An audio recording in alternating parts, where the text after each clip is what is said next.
কলার ধরে আমাকে টেনে নিয়ে যাচ্ছে আমার সদ্য বিয়ে করা বউ। তবে একটা না, দুইটা বউ।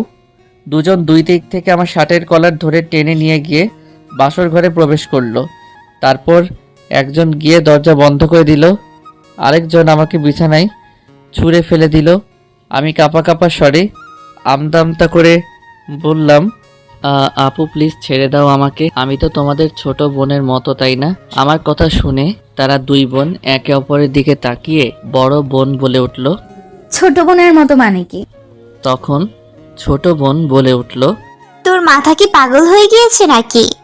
বলেই ছুটে এসে আমাকে ধরতে গেলে আমি খাটে এসে গুটিসুটি হয়ে এক কোণায় বসে কাপা স্বরে একটা নিঃশ্বাস ছেড়ে, দেখো তোমরা যা করছো তাতে তো আমি ভুলেই গিয়েছি আমি ছেলে নাকি মেয়ে। তোমাদের দেখে মনে হচ্ছে তোমরা ছেলে আর আমি মেয়ে। আমার কথা শুনে দুইজনই ডেভিলদের মতো হু হু করে হেসে ওঠে। আর তাদের মধ্যে বড় বোন বলে, তাই নাকি? মনে কর তুই মেয়ে। তখন ছোট বোন বলে, আর আমরা হলাম ছেলে, আর আজকে আমরা দুইজন মিলে তোর সতীত্ব হরণ করব। ওদের কথা আর হাসি দেখে আমার গলা শুকিয়ে কাঠ হয়ে গেল। ওরা যেই আমাকে ধরে কিস করতে যাবে তখনই আমি বলে উঠি, আপু আমি পানি খাবো। দুইজনই একে অপরের দিকে তাকিয়ে একজন উঠে গিয়ে আমাকে পানি দেয়। আমি উঠে বসে পানি খেতে থাকি। পানি খাওয়া শেষ, ইচ্ছে করে নিজের গায়ে পানি ঢেলে দেই। তারপর ফ্রেশ হব বলে ওয়াশরুমে চলে যাই। এখন ফ্রেশ হতে হতে চলুন আপনাদেরকে কাহিনীটা কি তা বলি, আর আমি কে আর এসব কি হচ্ছে তাও আপনাদেরকে বলি, কেমন? আমি মেহেদি হাসান, এইবার ইন্টার সেকেন্ড ইয়ারে পড়াশোনা করছি। আব্বু আম্মুর একমাত্র সন্তান আমি। আব্বু ব্যবসায়ী আর আম্মু গৃহিণী। আমাদের জয়েন্ট ফ্যামিলি আর বিজনেসটাও জয়েন্ট। আমার আব্বু আর মামা মিলে দেখাশোনা করে সেটা। আসলে আমার আব্বু ও পরিবারের একমাত্র সন্তান ছিল, তাই আমাদের বাসায় মামারাও একসাথে থাকেন। আব্বু আম্মু মামা মামি আর দাদা দাদি আর আমার মামাতো দুই বোনকে নিয়ে আমাদের জয়েন্ট পরিবার। আর আমার দুই বউ আমার সম্পর্কে মামাতো বোন হয়। আমার একমাত্র মামার দুই বোন এরা, তারা যমজ দুই বোন, এক সেকেন্ডের ছোট বড়। তারা যে একটু বড় তার নাম সাদিয়া আক্তার, আর যে একটু ছোট তার নাম নাদিয়া আক্তার। আমি ছোটবেলা থেকে তাদেরকে অনেক ভয় পেতাম, কারণ ওরা দুইজনই আমাকে আব্বু আম্মুর কাছ থেকে শুধু শুধু মায়ের আর বকা খাওয়াতো। শুধু তাই নয়, সুযোগ পেলে নিজেরাও পিটাতো। কিন্তু মামা মামি আমাকে বাঁচিয়ে নিত। আমার থেকে 3 বছরের বড় ওরা, আর ওদের রাগের জন্য আমি ওদের ভয় পেতাম অনেক। একবার আমি যখন ক্লাস 2তে পড়ি তখন ওরা আমাকে অনেক ভয় দেখিয়েছিল। ওরা যেখানে যেত আমি সেখান থেকে পালিয়ে যেতাম। স্কুলের সময় শুধু স্কুলে যেতাম, আর বাকি সময় রুমে বন্দি হয়ে থাকতাম। আবার মাঝে মধ্যে ওদের জন্য স্কুলেও যেতাম না। আম্মু আব্বু ভাবতো ঠিক হয়ে যাবে, কিন্তু 1 বছর পার হওয়ার পরেও যখন আমি ওদের ভয়ে রুম থেকে বের হতাম না, ঠিক মতো খেতাম না, তখন আমাকে সবাই সিদ্ধান্ত নেয় খালাদের বাসায় পাঠিয়ে দিবেন। কিন্তু আম্মু রাজি হয় না। তখনই আব্বু বলে, দেখো সে আমাদের একমাত্র ছেলে, সে যদি এভাবে ঘরবন্দি হয়ে থাকে তাহলে সামনে কি হবে সেটা ভেবে দেখেছো? মেহেদি হয়তো কোনো কারণে মামুনিদের ভয় পায়, দেখো পরে ঠিক হয়ে গেলে তাকে আবার এখানে নিয়ে আসা যাবে। আর তাছাড়া তুমিও সেখানে গিয়ে থেকো মাঝে মধ্যে। আব্বুর কথায় আম্মু পরে বিষয়টা বুঝতে পারে। আমাকে ঢাকা থেকে যশোরে পাঠিয়ে দেওয়া হলো খালাদের বাসায়। তবে আমি একা না, সাথে আম্মু আসে। 3 বছর পর যখন 5-এর পরীক্ষা দিয়ে বাসায় ফিরলাম তখন আর আপুদের আগের মতো ভয় পেতাম না। তা দেখে আব্বু আম্মু স্বস্তি পায়। কিন্তু আপুরা আমার সাথে কেমন যেন আচরণ করতো আমার সাথে, যে আমি কিছুই বুঝতাম না। আমি যেখানে যেতাম তারাও আমার পিছন পিছন সেখানে যেত।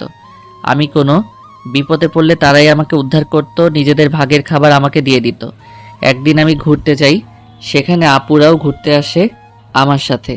সেখানে গিয়ে আপুরা ফুচকা খেতে চাইলো, আর আমাকেও বলে ফুচকা খেতে, তাই অজ্ঞতা রাজি হতে হলো ইচ্ছা না থাকা সত্ত্বেও। কি আর করার, 2 প্লেট ঝাল করে ফুচকার অর্ডার দিয়ে আমরা বেঞ্চে গিয়ে বসলাম। আমি মাঝখানে আর আপুরা আমার দুই পাশে। একটু পরে ফুচকা মামা 2 প্লেট ফুচকা দিয়ে যায়। আপুরা হাতে ফুচকা নিয়ে দুজনে আমার সামনে ফুচকা তুলে বলে, হা করো বাবু। হা কর বাবু। আমি হা করে ফুচকা মুখে পুরে নিলাম। একজনের হাত থেকে ফুচকা মুখে নিয়ে বুঝতে পারলাম অনেক ঝাল। কোনো রকমে খেয়ে ঝাল ঝাল বলে চিল্লাতে থাকি। ফুচকাওয়ালা মামাকে পানি দিতে বললি, পানি শেষ বাবা, দাঁড়াও আমি যাইয়া নিয়ে আইতাছি। এদিকে আমি চিল্লাতেই আসি। এখন তারা কি করবে আমাকে ভেবে না পেয়ে সাদিয়া আপু আমার ঠোঁট জোড়া দখল করে নিয়ে সিনেমায় যেমন করে ঠিক তেমন করতে লাগলো। 5 মিনিট পর ছেড়ে দিয়ে বলে, কিরে, এবার তোর ছাল কমেছে তো? আমি হাঁপাতে হাঁপাতে বলি, হ্যাঁ কমেছে, কিন্তু এটা তুমি কি করলে, এটা তো পচা কাজ।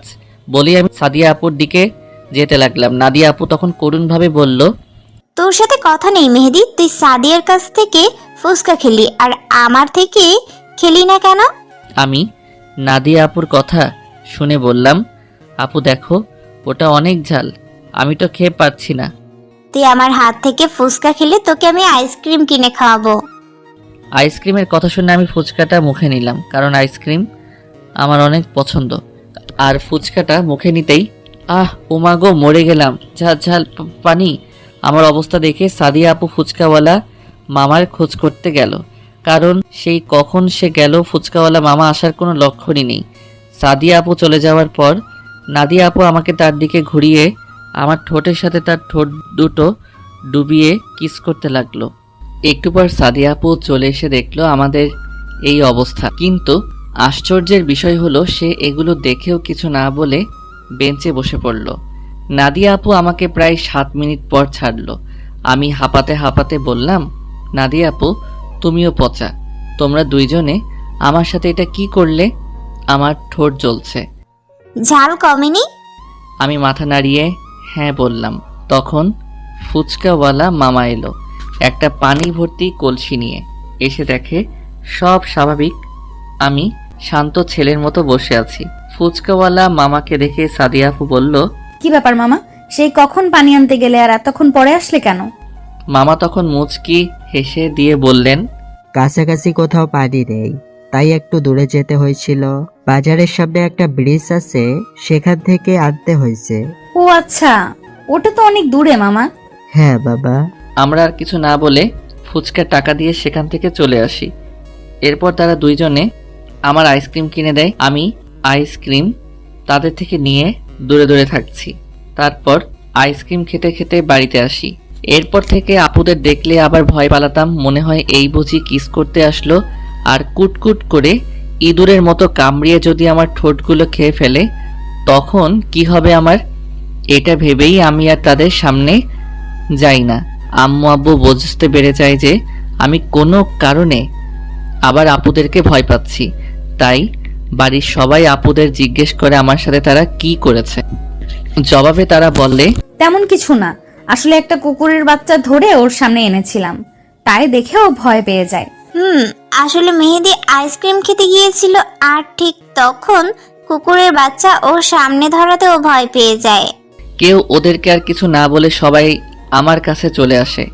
আমি শুয়ে আছি, তখন দাদিমা আমার কাছে এসে আমার মাথায় হাত বুলিয়ে দিতে দিতে বলে, দাদু ভাই, তুমি সাদিয়া নীলিমাকে ভয় পাচ্ছ কেন? আমি তখন ছোট, তেমন কিছু বুঝতাম না। দাদিমার ভালোবাসার হাত আমার মাথায় পেয়ে আমি দাদিমার কোলে শুয়ে আমি দাদিমাকে ফুচকা খাওয়া থেকে শুরু করে কিস করা সব ঘটনা বলে দিলাম। সবাই আমার কাছ থেকে এমন কথা শুনে হা করে আছে। সবাই বেশ অবাক হয়ে গেছে, কেননা তাদের আদরের মেয়েগুলো তাদেরকে মিথ্যা কথা বলেছে। এত নিখুঁতভাবে তারা বলেছে যে কেউ ধরতেই পারেনি। দাদুভাই তো তাদের উপর ক্ষেপে গিয়েছে, তার চোখ মুখ তাই বলছে। কেউ কিছু না বলে সবাই বাহিরে চলে যায়। ড্রয়িং রুমে বসে তারা আলোচনা করলো। দাদিমা সাদিয়া আর নাদিয়াকে ডেকে আনলো। আপুরা ড্রয়িং রুমে প্রবেশ করলে দাদুভাই তাদের জিজ্ঞেস করে, মেহেদিকে কিস করছো কেন? আর আমাদেরকেই বা মিথ্যা কথা বললে কেন? তোমাদের এই শিক্ষা দিয়েছি আমরা। আপুরা কাউকে ভয় না পেলেও দাদুভাইকে অনেক ভয় পায়, তাই ভয়ে ভয়ে সাদিয়া আপু বলে, সরি দাদু ভাই, আসলে আমরা ভয় পেয়ে গিয়েছিলাম, তাই মিথ্যা বলেছি, আমাদের ক্ষমা করে দাও প্লিজ। তোমরা একজন না দুইজনই একই কাজ কেন করলে? আমরা দুইজনই মেহেদিকে ভালোবেসে ফেলেছি দাদু ভাই। তোমরা এইটুকু মেয়ে ভালোবাসার কি বুঝো? আবেগের বসে এমন একটা কাজ করতে পারলে তোমরা কি করে? দাদু ভাই, আমাদের ভালোবাসা আবেগ না, আমরা সত্যি মেহেদিকে অনেক ভালোবাসি। ওকে আমরা না পেলে আমরা দুইজনের একজনও বাঁচবো না। তোমরা কি বলছো তা ভেবে বলছো তো? হ্যাঁ দাদু ভাই, আমরা ভেবে চিন্তেই বলছি। বেশ, তোমরা যখন ডিগ্রি 3য় বর্ষে থাকবে তখনও যদি মেহেদিকে তোমরা চাও তাহলে তখনই মেহেদির সাথে তোমাদের বিয়ে হবে। তোমাকে অসংখ্য ধন্যবাদ দাদু ভাই। তোমরা দুজনে পরে মানিয়ে নিতে পারবে তো? হ্যাঁ দাদু ভাই, আমরা মানিয়ে নিতে পারবো। ঠিক আছে, আমার আর কিছু বলার নেই। তবে তোমাদের কিছু বলার আছে? না বাবা, আমাদের আর কিছু বলার নেই। আপনার সিদ্ধান্তই আমাদের সিদ্ধান্ত। ঠিক আছে, তবে ততদিন ও মেহুর খালার বাসায় থাকবে। কেউ আর কিছু বলল না, কারণ দাদুভাইকে বাড়ির সবাই অনেক সম্মান করে, তাই তার সকল সিদ্ধান্তই সবাই মেনে চলে। আমাকে আবার খালাদের বাড়িতে পাঠানো হলো। আমি সেখানেই লেখাপড়া করতে লাগলাম। আমার সমবয়সী খালাতো ভাই ছিল একটা, তাই ভালোই সময় কাটতো আমার। তবে আপুদের কিস করার কথা এই হারামির সাথে শেয়ার করার পর থেকে ওই হারামি আমাকে ব্ল্যাকমেল করত, তাই আমি ওর উপরে রাগ করেছিলাম কিছুদিন পর থেকে আবার তার সাথে কথা বলতাম। কী বা করার থাকতো আমার, কারণ এখানে আমার এই একটাই জানের জান দোস্ত ছাড়া আর কেউ নেই। খালা খালু কখনোই আমাকে আব্বু আম্মুর অভাব বুঝতে দেয়নি। এখানে আমি তাদের আরেক সন্তান হয়ে আছি। খালাতো ভাইয়ের সাথে দুষ্টামি ফাইজলামি আর পড়াশোনা করে দিনগুলো ভালোই যাচ্ছিল। সাথে খালার আদর আর খালুর শাসন দেখতে দেখতে স্কুল জীবন শেষ হয়ে গেল আমার। এসএসসি পরীক্ষায় গোল্ডেন A+ পেয়েছি আমি। খালাদের বাড়িতে তো অনেক দিন কাটালাম, তাই সিদ্ধান্ত নিলাম বাকি পড়াশোনা বাড়িতে গিয়েই শেষ করব।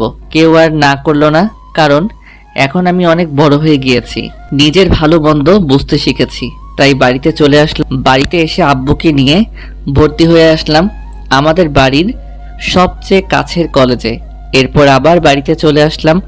বাড়িতে এসেই ডাকিনীদের সামনে পড়লাম, মানে আপুদের সামনে। কিন্তু আমি কাউকে চিনতে পারিনি। প্রথমে একজনকে দেখেছিলাম সেই জন্য, পরে আরেকজনকে দেখে চিনতে পারলাম। আপুরা অনেক সুন্দরী হয়েছে আগের চেয়েও, তাই নাই চাইতেও ক্রাশ খেলাম। আজকে আমি প্রথম কলেজে যাচ্ছি। নতুন কলেজ, কেমন যেন লাগছে। আনন্দ, ভয়, টেনশন সব মিলিয়ে একটা মিশ্রিত অনুভূতি হচ্ছে আমার মধ্যে। আমি যে কলেজে ভর্তি হয়েছি সেই কলেজে আপুরাও পড়াশোনা করে, কিন্তু সেটা আমি জানতাম না। প্রথম দিন কলেজে গিয়েই আমি তো অবাক হয়ে গিয়েছি, কারণ আপুরা একটা ছেলেকে ধরে উত্তম মধ্যম কেরাচ্ছে। ছেলেটার নাক মুখ দিয়ে রক্ত বেরোচ্ছে, তবুও তাদের একটুও দয়া মায়া হচ্ছে না। আমার মায়া হচ্ছে ছেলেটার প্রতি, আবার ভয়ও করছে আপুদের দিকে তাকিয়ে। জানের ভয় কান্না করে বলেন তো? আমারও আছে, তবুও শেষ রক্ষা যদি করতে পারি। তাই আমি তাদেরকে দূর থেকে ডাক দিলাম, আপু, ও আপু, তোমরা ওখানে কি করো? আমার ডাক শুনে আমার দিকে তাকিয়ে আমাকে দেখে হাত থেকে লাঠি ফেলে দিয়ে ভদ্র মেয়ের মতো দাঁড়িয়ে একটা মুচকি হাসি দিল দুজনেই। আমি বিষয়টা বুঝতে পারলাম না, ওরা আমাকে দেখে লাঠি ফেলে দিয়ে এভাবে ভদ্র হয়ে গেল কি কারণে। আমি এসব ভাবতেছি, ঠিক তখনই সাদিয়া বলে উঠল, কি রে মেহেদি, তুই এখানে কি করছিস? আমি তো এই কলেজেই নতুন ভর্তি হয়েছি। আমার এই কথাটা শুনে তাদের মুচকি হাসিটা উধাও হয়ে গেল নিমিষেই। সেটা আমি বুঝতে পেরে তাদেরকে বললাম, কি হয়েছে আপু, কোনো কি সমস্যা? আরে না না, কি সমস্যা হবে? কোনো সমস্যা নেই, তুই ক্লাসে যা।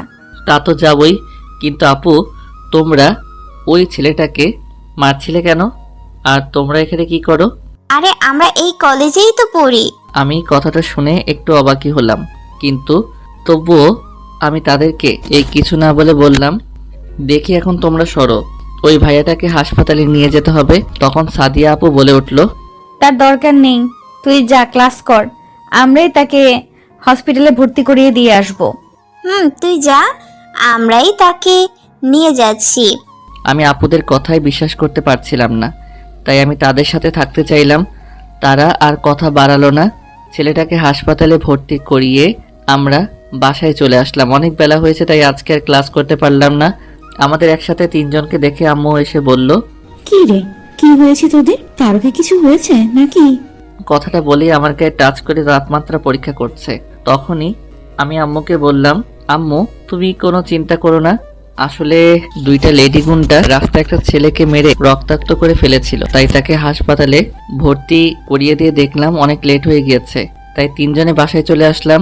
কিন্তু ওরা তো অনেক আগেই কলেজে গিয়েছিল, ওদের কোথায় পেলি? আপুরা আইসক্রিম খেতে আইসক্রিমের দোকানে এসেছিল, আর ওই দোকানের সামনে ছেলেটাকে পিটিয়েছিল। আর আমিও আইসক্রিম খেতে ওই দোকানে যাওয়ার সময় আপুদের সাথে আমার দেখা হয়ে যায়। ও আচ্ছা, যা ফ্রেশ হয়ে খেতে আয়। আচ্ছা আম্মু। আম্মু যেতেই আমরা হাফ ছেড়ে বাঁচলাম। এরপর পরের দিন কলেজে গিয়ে কয়েকজন বন্ধু পেয়ে গেলাম। কারণটা হলো আপুরাই। আমার বন্ধু যারা হয়েছে তারা অকারণেই আপুদের ভয় পায়। কাল আপুরা আমাকে দেখে ছেলেটাকে মারেনি, আর সেটা দেখেই আমার সাথে এরা বন্ধুত্ব করেছে। তাদের থেকে জানতে পারি আমার আপুরা এই কলেজের গুন্ডি, সাথে এই কলেজের মধ্যে টপ সেরা সুন্দরী। শুধু এই কলেজের না, আশেপাশের কলেজের মধ্যে এরা দুইজনই সবচেয়ে বেশি সুন্দরী, তাই অহংকারও আছে অনেক, আবার তেমনই আছে পাওয়ার। সেজন্য সামনে এসে কেউ উঁচু গলায় কথা বললেও তাকে পিটিয়ে হাসপাতালে ভর্তি করে দেয়। আর কালকের ছেলেটা সাদিয়া আপুকে প্রপোজ করেছিল, তাই ওকে পিটিয়েছিল। পুচকুবর, এই পুচকুবর। পুচকুবর, এই পুচকুবর। হঠাৎ এমন অদ্ভুত নাম শুনে পিছনে তাকিয়ে দেখি আমার দুই গুণধর আপু কলেজ ক্যাম্পাসের অপর প্রান্তে দাঁড়িয়ে আমায় ডাকছে। ওরকম অদ্ভুত নামে কেউ কাউকে ডাকে নাকি? কেউ বুঝতে না পেরে তাকিয়ে আছে। তখনই নাদিয়া ওখান থেকে বলে উঠল, এই মেহেদি, পুচকুবর জানে মানামার, আমাদের কাছে আসো না একবার। কথাটা শুনে আমার মুখ লজ্জায় লাল হয়ে গেল। কাশতে কাশতে আমার অবস্থা খুব খারাপ, চোখ মুখ লাল হয়ে গিয়েছে, সাথে চোখ দিয়ে পানি পড়ছে টপ টপ করে। তবুও আমার কাশি থামছে না। আমার এমন অবস্থা দেখে অপর প্রান্ত থেকে আপুরা দৌড়ে এসে একজন আমার মাথায় হাত বুলিয়ে দিচ্ছে, আরেকজন আমাকে আস্তে আস্তে করে পানি খাওয়াচ্ছে। দুইজনের এমন কাণ্ড দেখে আমার বন্ধুরা হা করে তাকিয়ে আছে। এই গুন্ডি মেয়েরা এমন শান্ত হয়ে আমার সেবা করছে, তাও ওরা কেউ বিশ্বাস করতে পারছে না। তারপর থেকে শুরু হলো আপুদের টর্চার। কোনো মেয়ের দিকে তাকানো যাবে না, আর যদি ভুল করে কোনো মেয়ের দিকে তাকিয়েই ফেলি তাহলে সেই মেয়েটাকে আর পরের দিন থেকে কলেজে দেখা যায় না। কোনো মেয়ের সাথে কথা বলে তাকে পরের দিন পাওয়া যায় হাসপাতালে। তাই কোনো আমার সাথে ভয়ে কথা বলে না, কারণ সবারই মরার ভয় আছে। তাই আরো বেশি আমাকে সব মেয়েরা এড়িয়ে চলে। আমাকে মেয়েরা দেখলেই কম করে হলেও 100 হাত দূরে থাকে। একদিন কলেজে একটা মেয়ে আসে, দেখতে বেশ সুন্দরী, তবে আপুদের মতো এত সুন্দরী না, তবে কমও না কোনো দিক থেকে। মেয়েটি হলো আমাদের কলেজের প্রিন্সিপালের মেয়ে। ওই মেয়ে নাকি আবার ভীষণ রাগী, স্বয়ং প্রিন্সিপাল স্যারও নাকি তার মেয়েকে দেখে ভয় পায়। বলা ভালো, এই কলেজের প্রতিষ্ঠাতাদের মধ্যে আমার আব্বু ও মামার সাথে প্রিন্সিপাল স্যারের ভাগও আছে, তবে প্রিন্সিপাল স্যারের বেশি না, 20%-এর মতো। আমি সেই কলেজে এসে বন্ধুদের সাথে বসতেই অনেক বলে, মামা, আজকে কলেজে একটা সুন্দরী মেয়ে এসেছে। কিরে গুতো দিস কেন? আগে শোন তো পুরো কথা। তখন পিছন থেকে একটা মেয়ে বলে ওঠে, খুব সুন্দর তাই না? সুন্দরীর কাতারে পড়ে একদম, তাই না? একদম সেরা সুন্দরীর কাতারই পড়বে, দেখলেই চোখ জুড়ে যাবে, যে দেখবে তারই। কিন্তু সেরা সুন্দরী বলে কথা, তবে রাগ অনেক বেশি। কিরে মেহেদি, তুই বারবার মাথা যাকে নানা করছিস কেন? ও আচ্ছা, তাই বুঝি। তার রাগটাও কি সেরা সুন্দরীদের মতোই নাকি? একদম রাগটাও সেরা সুন্দরীদের মতোই। কিন্তু তোমরা আপু, তোমরা এখানে? আমি তো মেহেদির সাথে মজা করে এমনি বলছিলাম। তাই না? Shut up rascal. এখানে বসে বসে তুই মেহেদের মাথায় তুই এসব ঢুকাচ্ছিস? আপুদের দেখে আমি অনেক আগেই ভয়ে শেষ। অনেককে অনেক বোঝানোর চেষ্টা করেছি, কিন্তু সে বুঝলো না। এখন নে ঠেলা সামলা। কিন্তু আপুদের এমন গর্জনে আমরা সবাই ভয়ে একে অপরের হাত ধরে দিলাম। সেখান থেকে ভোঁ দৌড়, একদম এক দৌড়ে বাসায় এসে পৌঁছেছি। সাথে বন্ধুরাও আছে। সবাই মিলে অনেককে উত্তম মধ্যম আদর দিয়ে বললাম, শালা, যখন যেটা বলা শুরু করি সেটা শেষ না করা পর্যন্ত থামতে পারিস না। কোথায় কে বসে বা দাঁড়িয়ে আছে সেটা দেখতে পারিস না। অনেক কাঁদো কাঁদো করে বলল, আরে কত মারবি আমাকে, আমার ভুল হয়ে গেছে, ক্ষমা করে দে প্লিজ। এরপর আমরা অনেককে ছেড়ে দিয়ে যে যার মতো বাসায় চলে আসি। বাসায় এসে রুমে চলে যাই। রুমে এসে ফ্রেশ হয়ে দেখি দাদিমা বিছানায় বসে আছে। আমি দাদিমার কাছে এসে দাদিমার কোলে শুয়ে পড়ি। কি হয়েছে আমার ছোট্ট বরটার? আমি দাদিমাকে জড়িয়ে ধরে বললাম, দাদিমা, আপুরা আমার সাথে এমন করে কেন? আমার কোনো মেয়ে বন্ধুর সাথে আমাকে তারা কথা বলতে দেয় না। তারা এমন কেন দাদিমা? দাদিমা কিছুক্ষণ চুপ থেকে বলে, দেখো, তুমি তো এখনো ছোট, তাই তারা চায় না তুমি কোনো ভুল পথে চলে যাও, আর সেজন্য তোমাকে কোনো মেয়ের সাথে মিশতে দিচ্ছে না, বুঝলে?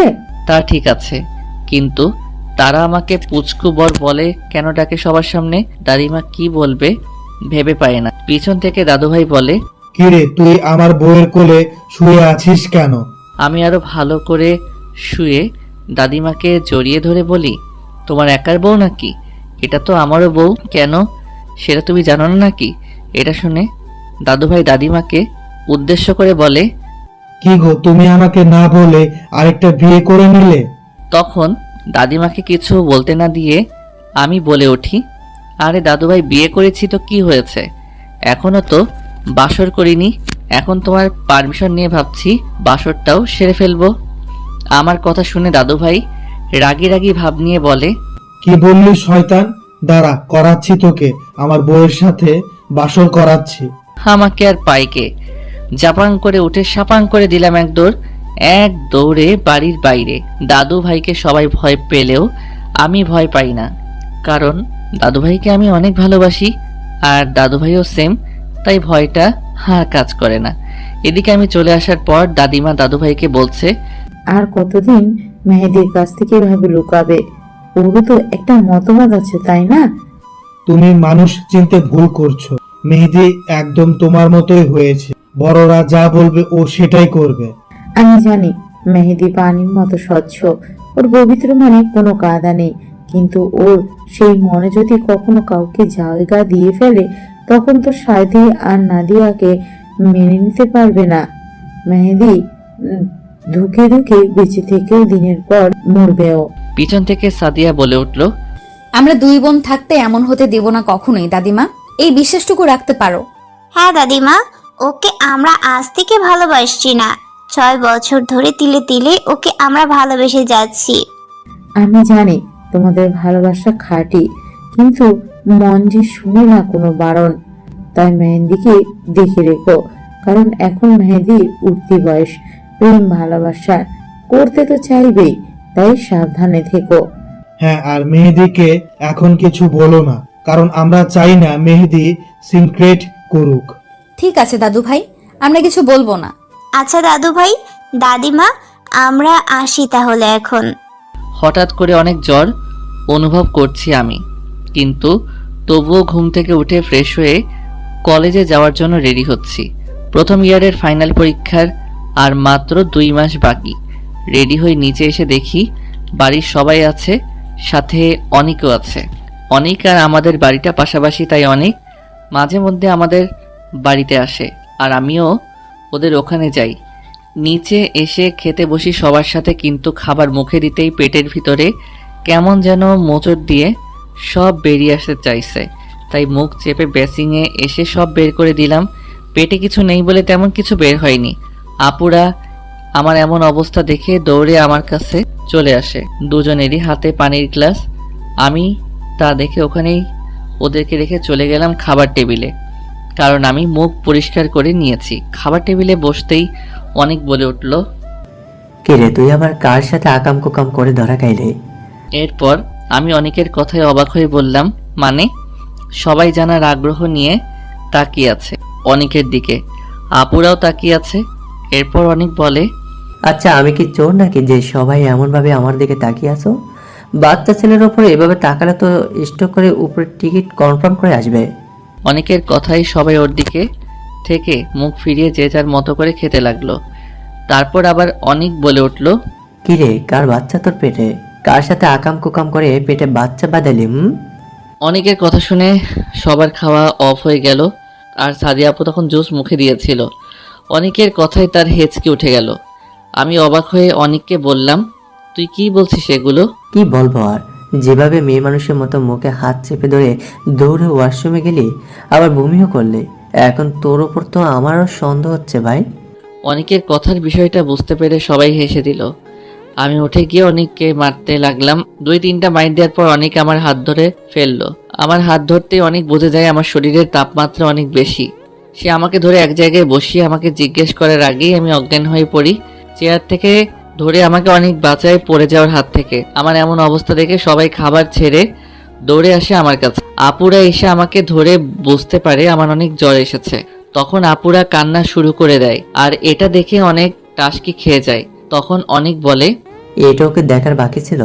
হায় মোর খোদা, কি দিন আইলো গো। অনেকের কথায় কারো কোনো খেয়াল নেই, সবাই আমাকে নিয়ে ব্যস্ত। ধরাধরি করে সবাই আমাকে আমার রুমে নিয়ে এলো। দাদু ভাই ডাক্তারকে ফোন দিয়ে আসতে বলল। একটু পর ডাক্তার চলে আসলো। ডাক্তার এসে আমাকে চেক আপ করে 2টা ইঞ্জেকশন আর কিছু ওষুধ লিখে দিয়ে চলে যায়। আর যাওয়ার আগে বলে যান রাতের আগে জ্ঞান ফিরবে না।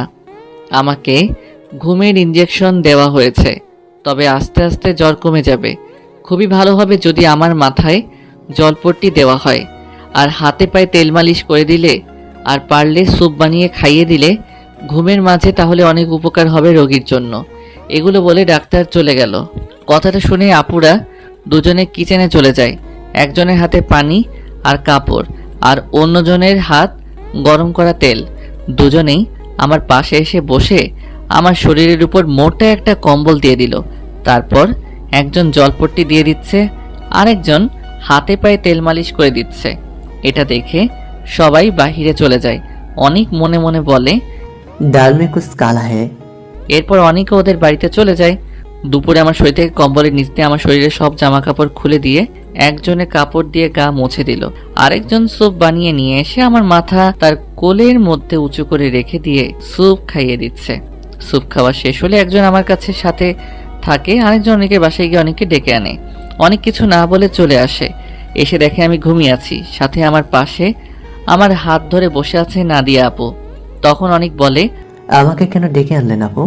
তুই মেহেদির পোশাকগুলো পরিয়ে দে তো। কথাটা শুনে অনেক বলে, কেন, ও কি পোশাক ছাড়াই ঘুমিয়ে আছে নাকি? হ্যাঁ, আমরা ওর পোশাকগুলো খুলে ওর গাটা মুছিয়ে দিয়েছি। তখন অনেক চোখ বড় বড় করে দুজনের দিকে তাকিয়ে বলে, নাউজুবিল্লাহ নাউজুবিল্লাহ, একটা বাচ্চা ছেলেকে এভাবে অচেতন অবস্থায় পেয়ে আপনারা দুজন ছেলেটার ইজ্জত হরণ করতে পারলেন? এই, তুই কোনো কিছু না জেনেই এমন ভাবে চেঁচামেচি করছিস কেন? না মানে তোমরা যেভাবে বললে তাই ভাবলাম বাচ্চা ছেলেটার আজ বুঝি সব গেছে। হয়েছে, আর বোঝা লাগবে না তোর।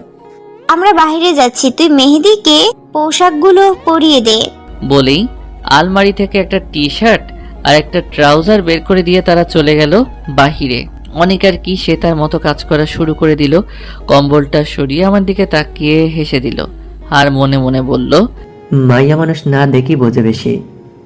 কারণ আমার পরনে তখনও একটা মিনি প্যান্ট পরানো ছিল, যা আপুরা জানে না। জ্বরের ইঞ্জেকশনের সাথে ঘুমের ইঞ্জেকশন ছিল বিধায় এক ঘুমে রাত 10টা বাজলো। রাত 10টার পর আমার ঘুম ভাঙলো। ঘুম থেকে সজাগ হয়ে দেখি পুরো রুম ঘুটঘুটে অন্ধকার। বিছানা ছেড়ে উঠতে গেলে বুকটা খুব ভারী ভারী লাগলো। কি ব্যাপারে এত ভারী ভারী লাগছে কেন? আমাকে কি কেউ কিডন্যাপ করে আনলো নাকি? আবার উঠার চেষ্টা করলাম কিন্তু পারছি না। তখন ভাবলাম আমাকে হয়তো কেউ সত্যি সত্যি কিডন্যাপ করেছে, না হলে এইভাবে অন্ধকারের মধ্যে আমাকে বেঁধে রাখবে কেন? কথাটা ভেবেই জোরে চিৎকার করতে থাকি আমি, বাঁচাও বাঁচাও বাঁচাও বলে। আমার চিৎকার শুনে সবাই আমার রুমে চলে আসে। আপুরা উঠে তাড়াতাড়ি রুমের লাইট অন করে দেয়। ইতিমধ্যে আমার রুমের সবাই এসে উপস্থিত হয়ে গিয়েছে। আমি তা দেখে পুরাই অবাক হয়ে গিয়েছি। আমি তার মানে নিজের রুমেই ছিলাম, তাহলে আমি তখন বিছানা থেকে উঠতে পারলাম না কেন? এদিকে দুই দিক থেকে দুই আপু বলল, কি হয়েছে মেহেদি তোর? তুই ওভাবে চিৎকার করলি কেন রে? কিছু দেখে কি ভয় পেয়েছিস? আমার এসব কথা শুনতে ভালো লাগছিল না, তাই আমি বলে উঠি, এই পেটনিরা চুপ থাকো তো। আর আমি একটু আগে বিছানা ছেড়ে উঠতে পারছিলাম না কেন? আর আলো দেওয়ার সাথে সাথেই বিছানা ছেড়ে উঠতে পারলাম কিভাবে? আমার কথা শুনে আপুরা বুঝে যায় বিষয়টা কি ঘটেছিল। সবাই উৎসুক হয়ে তাকিয়ে আছে কি হয়েছে তা জানার জন্য। তখন সাদিয়া আপু বলে, আসলে জেগে থাকতে থাকতে কখন যে ঘুমিয়ে পড়েছিলাম মনে নেই আমাদের। এরপর নাদিয়া আপু বলে, হ্যাঁ, ঘুমের ঘোরে হয়তো আমরা মেহেদির উপরে শুয়ে পড়েছিলাম, কিন্তু বিশ্বাস করো আমরা ইচ্ছাকৃতভাবে এমনটা করিনি। কিভাবে ঘুমিয়ে গিয়েছি আমরা নিজেরাই জানি না। বিষয়টা সবাই বোঝে যায়। তখন আম্মু বলে, আচ্ছা বুঝেছি, এগুলো বাদ দিয়ে মেহেদিকে কিছু খাবার খাইয়ে ঔষধ খাওয়া। ঠিক আছে। বলেই সাদিয়া আপু চলে গেল কিচেনে। আমি কিছু না বুঝে সবাইকে বললাম, আমি তো কিছু বুঝিনি, কেউ আমাকে কিছু বোঝাও। তুই অসুস্থ মেহেদি, তাই এত কথা বলিস না। আমি তো ঠিকঠাকই আছি। তা তো থাকবেই, যেভাবে সাদিয়া আর নাদিয়া সারাদিন ধরে তোর সেবা যত্ন করেছে। আমি একটু অবাক হয়ে বললাম, কি বলছো তোমরা? রুমটা ভালোভাবে দেখো, তাহলে ঠিক বুঝতে পারবে। আমি দাদিমার কথা শুনে সারা রুম চোখ বুলিয়ে দেখলাম। এক সাইডে রাখা আছে তেল গরম করা, আরেক সাইডে আছে একটা বালতি পানি ভরা, তার পাশে আছে সুপের বাটি। ওয়াশরুমের দিকে তাকিয়ে দেখলাম এক বালতি পানি, যা দেখে বোঝাই যাচ্ছে যে মাথায় পানি দেওয়া হয়েছে। এরপর বেলকনির দিকে চোখ যেতেই নিজের দিকে তাকালাম, তারপর দিলাম এক চিৎকার। এরপর সবাই আমার চিৎকার শুনে কানে হাত দিল। তখনই অনেক রুমে প্রবেশ করতে করতে বলল, মেয়ে লোকের মতো এভাবে চিল্লাচ্ছিস কেন? নিজেকে কি তৃতীয় লিঙ্গের মানুষ হিসেব করতে চাচ্ছিস নাকি? আমি কিছু বলতে যাব, তখনই আবার অনেক বলে উঠল, আবে শালা, এত আতঙ্কিত হওয়ার কিছুই নেই, তোর কোনো কিছু আমি দেখি নাই। কথাটা শুনে আমি কিছুটা স্বস্তি পেলাম আর বুঝলাম আমার পোশাক চেঞ্জ করিয়েছে এই হারামি। তারপর আর কি, সাদিয়া আপু এসে আমাকে খাবার খাইয়ে দিল আর নাদিয়া আপু এসে আমাকে ওষুধ খাইয়ে দিয়ে চলে গেল। আর ঠিক করা হলো অনেক আজকে আমার সাথে ঘুমাবে, রাতে যদি আবার আমার জ্বর আসে। তাই শুয়ে আছি আমি আর অনিক। তখন অনিক বলে উঠল, দোস্ত ডাল মে কুছ গড়বড় হে। কেমন? আমি সঠিক জানি না, তবে 99.9% শিওর যে তোর মামা তো দুই বোনই তোকে ভালোবাসে। দূর, এটা হতে পারে না। যদি হয়, আমি শিওর এমন হতেই পারে না। তাহলে আমি যা বলবো তুই তাই করে দেখ। কি করতে হবে আমাকে? সামনে পরীক্ষা, তাই এখন কিচ্ছু করতে হবে না, তবে তবে কি? পরীক্ষা পর করতে হবে। কিন্তু কি করব সেটা তো বলবি। আগে বল, যা বলবো তা করতে পারবি তো? করব, বল। প্রমিস? প্রমিস। এইবার বল। কিরে, তুইও কি আপুদের ভালোবাসিস নাকি? দেখ, এবার লাত্তি খাবি কিন্তু। আরে রাগিস কেন, শোন তাহলে। পাগল নাকি? আমি পারবো না এগুলো। তুই প্রমিস করেছিস মেহেদি, করতে তো তোকে হবেই। কিন্তু তোর আন্দাজ যদি সত্যি হয় তাহলে আপুরা আমাকে শেষ করে দিবে, আর তা না হলে ওই গুন্ডি মেয়ে আমাকে কাঁচা চিবিয়ে খেয়ে ফেলবে। তেমন কিছু হবে না, চিল কর। আরে রাখ তোর চিল, এখন ঘুমাতো। অনেক আর কিছু না বলে ঘুমিয়ে যায়। আমিও এইসব কথা ভাবতে ভাবতে ঘুমিয়ে পড়লাম। পরের দিন থেকে শুরু হলো আমার সেই কলেজ লাইফ। এর মাঝে প্রিন্সিপাল স্যারের মেয়ের সাথে আমার একবারও দেখা হয়নি। কারণটা হলো আমার আপুরা। প্রিন্সিপাল স্যারের মেয়ের নাম আশফিয়া খান আহি। আহি যেখানে থাকে আমিও ওই দিকে যেতে লাগলেই আপুরা এসে আমাকে আটকিয়ে দেয়। একটা বিষয় বড্ড অনেক ভাবায় আমাকে, আর সেটা হলো আমি আসার আগে আপুরা প্যান্ট শার্ট পরে কলেজে আসতো। প্রথম দিনেও তাই দেখেছিলাম। আমি এত কিছু না ভেবে পড়াশোনায় মন দিলাম। দেখতে দেখতে পরীক্ষার দিন চলে এলো। ভালোই ভালোই সবগুলো পরীক্ষা দিলাম। ভালোই হয়েছিল পরীক্ষাগুলো। পরীক্ষা শেষ হলে খালামণিদের বাড়িতে গিয়ে কয়েকদিন থেকে আসলাম। সাথে করে আমার খালাতো ভাই অয়নকেও নিয়ে আসলাম। অয়নের নাকি সেখানে একা একা লাগে, তাই অয়ন আমার সাথে আমারই কলেজে ভর্তি হলো। আর এটাই হলো বিপত্তি, কারণ প্রথম দিন অয়নকে নিয়ে কলেজে আসার সাথে সাথেই গেটেই ঠাস। বুঝলেন না তো? চট্টর মানি কেউ কাউকে ঠাস করে অয়ন নিচে পড়ে যায়। আহি আর অয়নের ঠোঁটজোড়া আহির দখলে। অয়ন বেচারা করে ছাড়ানোর চেষ্টা করছে, কিন্তু পারছে না। বিষয়টি কি হচ্ছে আমরা দাঁড়িয়ে বোঝার চেষ্টা করছি। ঠিক তখনই আহির বান্ধবীরা এসে বলে 5 মিনিট নাকি শেষ। আহি অয়নকে ছেড়ে দিয়ে বলে, সরি বেবি, জাস্ট ডেয়ার ছিল। আমরা তো পুরো টাস্কি খেলাম। কথাটা শুধুমাত্র একটা ডিয়ারের জন্য এইভাবে একটা ছেলের ইজ্জতের উপর হামলা চালালো। আহি চলে যাবে ঠিক তখনই অয়ন বলল, বে, আমার ইজ্জত লুটে নিয়ে চলে গেল গো। কেউ ধরো রে, আমার ইজ্জত লুট করেছে। এই মেয়েকে আমি জেলের ভাত খাওয়ামু। কথাটা শুনে আহি অয়নের কাছে এসে অয়নকে বলে, এভাবে কান্না করে নিজেকে গে প্রমাণ করতে চাচ্ছিস নাকি? চারিদিকে সবাই দেখছে। একটা কিসের জন্য ছেলে হয়ে কান্না করাটা মানায় না। বাসায় কি ওটা কেটে ফেলো কেমন? আহির এমন কথায় অয়ন কান্না থামিয়ে চুপ হয়ে যায়, আর আমি টাসকি খেয়ে যাই পুরাই। আমি অনেক আর অয়ন কাছাকাছি ছিলাম বিধায় সব কথাই শুনতে পেয়েছিলাম। আহি চলে যেতেই আমি বললাম, মামা এটা মাইয়া না অন্য কিছু? পুরাই আগুন। তখন পিছন থেকে আমার কান টেনে পেতনি বলে ওঠে, পুরাই আগুন তাই না? ওদের এখানে এখন কোনোভাবে আশা করিনি, তাই ভয়ে ভয়ে বললাম, আপু আসলে তুমি যা ভাবছো তেমন কিছু না। পাশ থেকে আরেক পেতনি আমার আরেক কান টেনে ধরে বলে, কি ভাবছিস? আর কিনা ক্লাসে না গিয়ে এসব করে বেড়াচ্ছিস? দুই পেতনির একই কাহিনী। অয়ন এদিক থেকে আপুদের বলে উঠল, আমার ইজ্জতটা লুটে নিয়ে চলে গেল, তাহলে আগুন নয় তো কি হবে? আর আমি তো কিছুই করলাম না, সব তো ওই মায়াটাই করলো। অয়নের কথায় আপুরা আমার কানটা ছেড়ে দিল। আমি কান ছাড়া পেয়ে 2 হাতে 2 কান নাড়াতে লাগলাম। এরপর আমি বললাম, আজকে আমি নিরীহ অবলা ছেলে বলে মারলে তো? আচ্ছা ঠিক আছে, বাড়িতে গিয়ে আমি আমার বউ আর সতীনের কাছে বিচার দিব। আমার কথা শুনে আপুরা দুজনে আমার দিকে কেমন করে যেন তাকালো। তারপর বলল, বউ তো দাদিমা। হ্যাঁ। তাহলে সতীনটাকে? দাদু ভাই এই কথা শুনে তারা আমার দিকে সরু দৃষ্টিতে তাকিয়ে থাকলো কিছুক্ষণ, কিন্তু কিছু বলল না। আমি কান নেড়ে যাচ্ছি, এখনো অনেক ব্যথা করছে। অনেক জোরে ধরেছিল মনে হয়, রেগেছিল হয়তো অনেক, কিন্তু আমি রাগার মতো কি এমন কাজ করেছি? এদিকে আপুরা অয়নের কাছ থেকে সবটা শুনে হেসে দেয়। জীবনে প্রথম আমি আপুদের হাসতে দেখলাম। হাসলেও আপুদের সেই রকম লাগে, মনে হয় একই মেয়ে ডাবল পার্ট। চলাচল, পছন্দ, খাওয়া, মারামারি, ঝগড়া, হাসি, কান্না সব একই রকম। শুধু 2টি শরীর, এইটুকুই পার্থক্য এদের মাঝে খুঁজে পাই আমি। আচমকা এক ভয়ানক কাজ করে ফেলি আমি। ওদের গালের মধ্যে যে টোল আছে, সেই টোলের গর্তে আমার 2 হাতে 2 আঙুল দিয়ে স্পর্শ করি, আর সাথে সাথেই ওদের হাসি বন্ধ হয়ে গেল। আমি যে এমন কিছু একটা করব তা আমি নিজেও কল্পনা করতে পারিনি।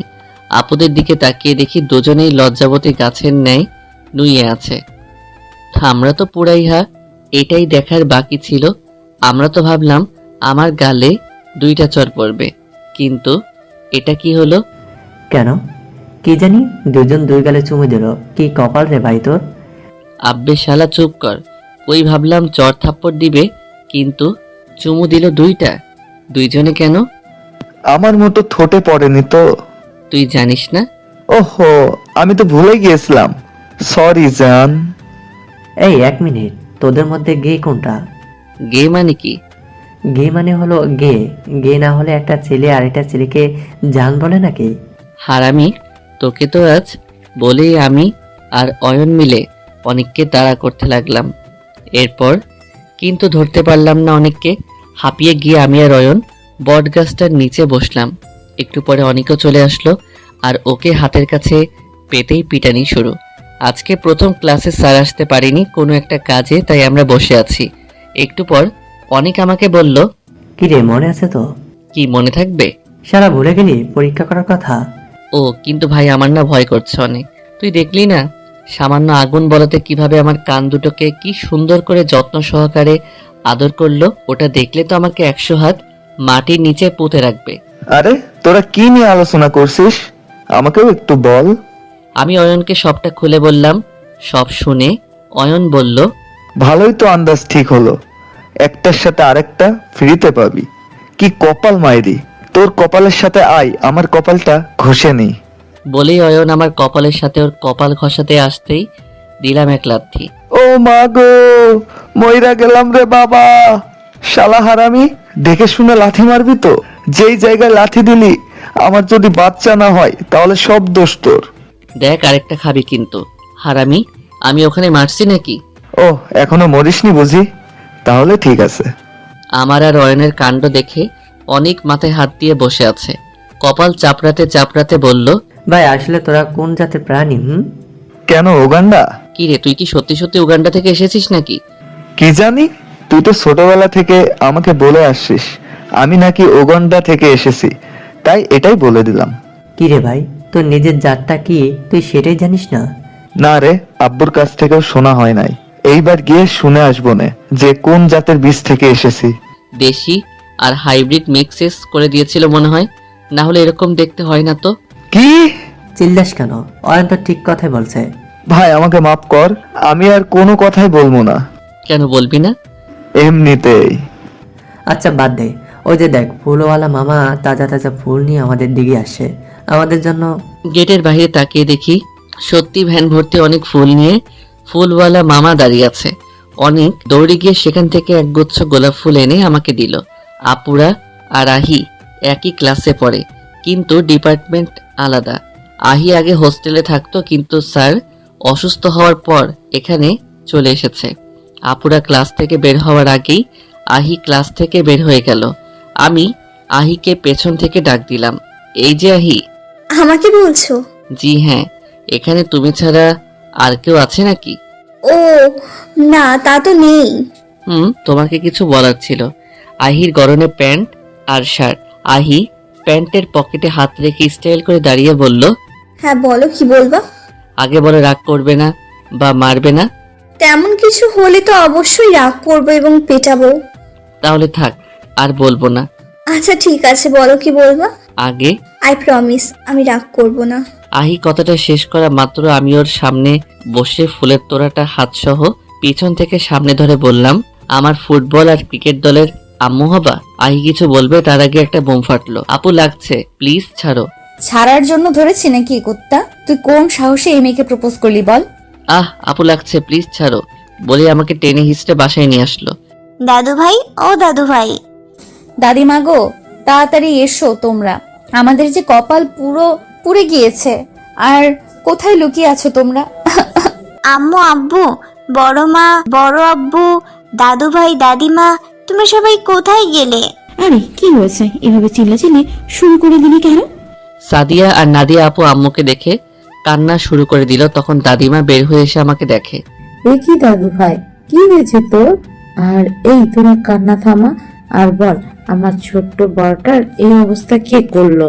তখন সাদিয়া আপু বলা শুরু করলো, আমরা ক্লাস হতে বের হয়ে দেখি মেহেদি প্রিন্সিপালের মেয়ে আহিকে প্রপোজ করেছে, কিন্তু কি বলেছে তা বুঝিনি। আমরা একটু সামনে যেতেই শুনতে পাই মেহেদি বলে, আমার ক্রিকেট আর ফুটবল দলের আম্মু হবে। ও হয়তো একসেপ্ট করে নিত, কারণ তার ঠোঁটে মিষ্টি হাসি দেখেছিলাম আমরা। তাই আমরা দৌড়ে গিয়ে মেহেদির কান ধরে টেনে তুলি, দুইজন দুই পাশ থেকে। তারপর চুল ধরে টানাটানি করি আর বলি, ওই তুই ওকে প্রপোজ করলি কোন সাহসে? বল, আর কখনো কোনো মেয়েকে প্রপোজ করবি? আমি কাকে প্রপোজ করব কি করব না সেটা কি তোমাদের থেকে শুনতে হবে নাকি? ভুলে যেও না আপু, এখন আমি যথেষ্ট বড় হয়েছি। কি বললি তুই? আর একটাবার বল। লাগছে কিন্তু আপু, ছাড়ো বলছি। ছাড়বো তো বটেই, তার আগে তুই আরেকবার ওই কথাটা বল। তারপর আর কি, সব তো আপনারা জানেনই। দাদুভাই সবটা শুনে বলল, যাও, এখন তোমরা তিনজন রুমে গিয়ে ফ্রেশ হয়ে নাও। আমরা বড়রা সবাই মিলে এখন আলোচনা করব। আমি আর আপুরা যে যার রুমে চলে আসলাম। অয়ন আর অনিক আমার সাথে আসতে লাগলে ওদের আটকিয়ে আসল বিষয়টা জানতে চাইলো দাদুভাই। তখনই অনিক সবকিছু বলে দেয়। দাদুভাই সবটা শুনে মৃদু স্বরে আব্বুর উদ্দেশ্যে বলে, শোনো, নাতির বিয়ের আয়োজন করো। আজকে মেয়েদের সাথে সাদিয়া আর নাদিয়ার বিয়ে দেব। কিন্তু বাবা, একদিনে এত কিছু কিভাবে সম্ভব? তাও আবার একসাথে তিনটা সন্তানের বিয়ে। একটু ঝাঁকঝমক না করলে লোকে কি বলবে? তখনই সেখানে প্রিন্সিপাল স্যার, তার বউ ও আহি উপস্থিত হয়। এরপর প্রিন্সিপাল স্যারকে দেখে দাদুভাইয়ের মুখের রংটা পাল্টে যায়, কারণ সবাই মনে করেছে প্রিন্সিপাল স্যার আহির সাথে আমার বিয়ের কথা বলতে এসেছে। কিন্তু সবাইকে অবাক করে দিয়ে প্রিন্সিপাল স্যার অয়নের সাথে আহির বিয়ের কথা বলে। এতে সবাই অনেক খুশি হয়। অনেক দৌড়ে গিয়ে অনেকের আব্বু আম্মুকে পাঠিয়ে দেয়। অনেকের আব্বু আম্মুকে সবাই দেখে খুব অবাক হয়। তারপর অনেকের আম্মু যা বলে তাতে সবাই অবাক হয়ে যায়। ও হ্যাঁ, আপনাদের একটা কথা বলা হয়নি, তার জন্য আমি দুঃখিত। আমি সেটা এখন বলছি। আমার একটা মাত্র ফুপি আছে এবং তার একটা মেয়ে আছে। সে আমার সমবয়সী, নাম রিয়া। রিয়া আর অনেক রিলেশন হয় আমি এখানে আসার 2 মাস পর। সেই সময় রিয়া আর ফুপি আমাদের এখানে ঘুরতে এসেছিল। তারপর অনেকের সাথে রিয়ার কথা হয়, এরপর বন্ধুত্ব, আর বন্ধুত্ব থেকে ভালোবাসা। ফুপা ফুপিকে ফোন করে তাদের মতামত নিয়ে বিয়ে ঠিক করে দাদুভাই। 1 মাস পর বিয়ের ডেট ঠিক হলো। এই 1 মাসে আমি আপুদের থেকে দূরে দূরে থেকেছি। শপিং এ গিয়েও দূরে দূরে লুকিয়ে থেকেছি। আর আমাকে সাহায্য করেছে আহি আপু আর রিয়া। আপুরা সবটা জেনে খুশি হলেও আমাকে একটা শিক্ষা দিতে চায়, আর সেটা বিয়ের রাতে বাসর ঘরে দিবে। তাই আর আমাকে এখন জ্বালাচ্ছে না। আজকে বিয়ের দিন। আমি অনিক আর অয়ন বরের সাজে, আর ওদিকে সাদিয়া, নাদিয়া, আহি আর রিয়া কনের সাজে। একসাথে যমজ মামাতো 2 বোনকে বিয়ে করলাম আমি। বিয়ের সময় আহি আর রিয়া কান্না করলেও আপুদের মুখে ছিল চমৎকার হাসি, যে হাসিটা মুক্ত ঝরে চিকচিক করছে। আর সেই মুক্ত ঝরা হাসির চিকচিক আলোয় আলোকিত হয়ে আপুদের বিশ্ব সুন্দরীদের মতো লাগছে। আহি আর রিয়ার আবদারে একটা পুরো রিসোর্ট বুকিং করে, আর আলাদা 3টা রুম খুব সুন্দর করে সাজানো হয়। আমি বাসর ঘরে না গিয়ে অন্য একটা রুমের খাটের নিচে গিয়ে লুকিয়ে আছে। আপুরা আমাকে অনেক খুঁজে পাচ্ছে না। শেষমেশ অয়ন, অনেক, আহিয়া, রিয়া সবাইকে বলে আমাকে খোঁজা শুরু করে। সবাই সব রুমে খুঁজছে, কিন্তু আমাকে কেউ খুঁজে পাচ্ছে না। লাস্টে একটা রুম খোঁজা বাকি আছে, তাও সেটা মাঝখানে। সবাই সেই রুমে আসতে চাইলে আপুরা সবাইকে বাসর করতে পাঠিয়ে দেয়, কারণ তারা অনেকটা কষ্ট করেছে, এতে অনেকটা সময় নষ্ট হয়েছে, তাই ওরা চলে যায় ওদের রুমে। আপুরা এদিকে ওদিকে তাকিয়ে দুইটা লাঠি পায়, সেটা হাতে নিয়ে দুজনে রুমে প্রবেশ করে। আলো জ্বালিয়েও আমাকে কোথাও খুঁজে পাচ্ছে না। আমি নেই ভেবে চলে যেতে গেলে কি মনে করে দুজনে এসে খাটের নিচে উকি দেয় আর আমাকে দেখতে পায়। আমার এই অবস্থা দেখে তাদের অনেক হাসি পাচ্ছে, কিন্তু তারা না হেসে আমার পায়ে ধরে টেনে আমাকে খাটের নিচ থেকে বাহিরে বের করে তো তারা পুরাই অবাক হয়ে যায়, কারণ আমি তখন ঘুমিয়ে গিয়েছিলাম। পরে ভালো করে দেখে বোঝা যায় আমি নাটক করছি। তখন দুজনে লাঠি দিয়ে দুইটা বাড়ি দিল। আমি চিৎকার করে উঠি, তবে খুব একটা জোরে লাগেনি। আমার চিৎকার শুনে আপুরা ভয় পেয়ে যায়। আমার কাছে আপুরা আসতে চাইলে তখনই আমি দৌড় দিতে চাইলাম, কিন্তু দুজনে দুই হাত দিয়ে টান দিয়ে ধরে আমাকে দেয়ালের সাথে চেপে ধরে। আমার বুকটা কেমন যেন ধুকপুক করছে। অদ্ভুত এক অনুভূতি হচ্ছে, যা ভীষণ সুন্দর মনে হচ্ছে আমার কাছে। তারপর আর কি, শার্টের কলার ধরে আমাকে নিয়ে আসলো বাসর ঘরে।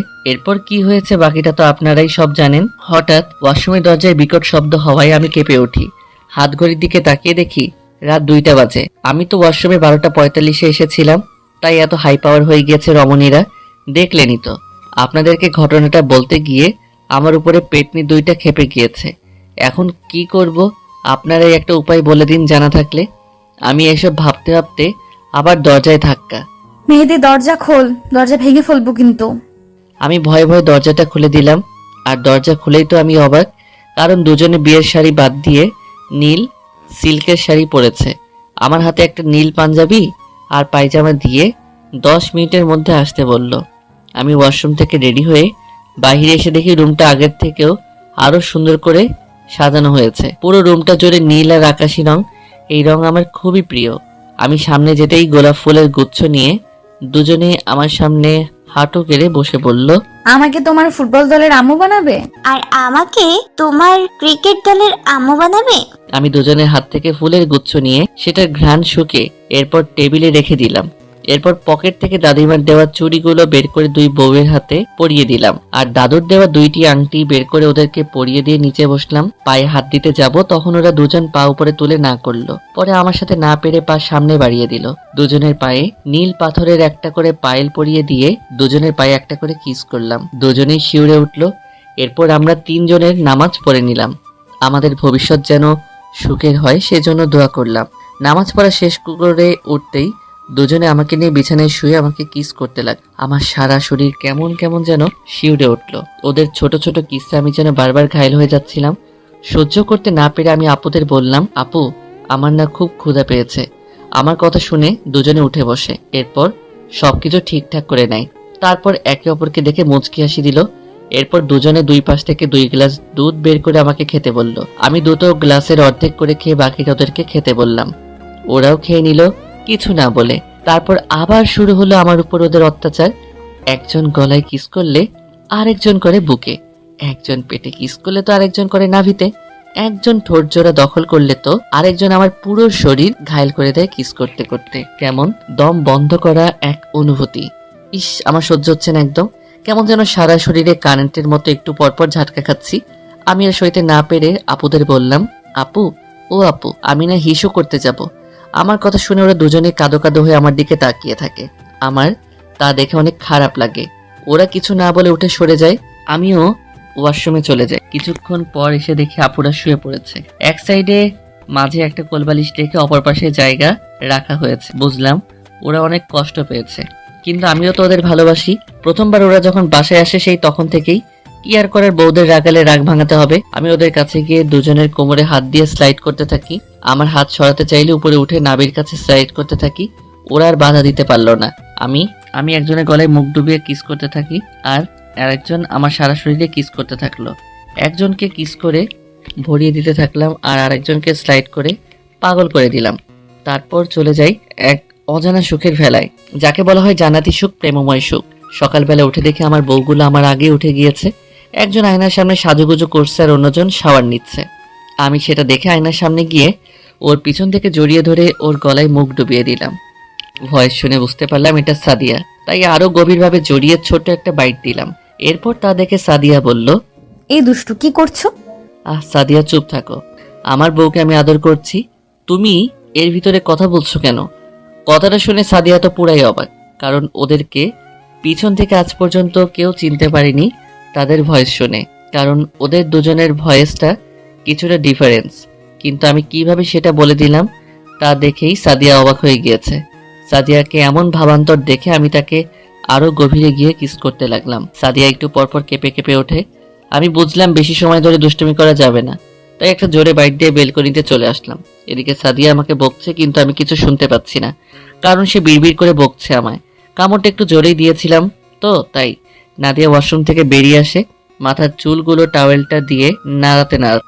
এরপর সে বেলকনিতে আসতে থাকে, তা দেখে সাদিয়া বলে, যা যা বুঝবি ঠালা, আর ভাগ্য ভালো হলে বেঁচে যাবি।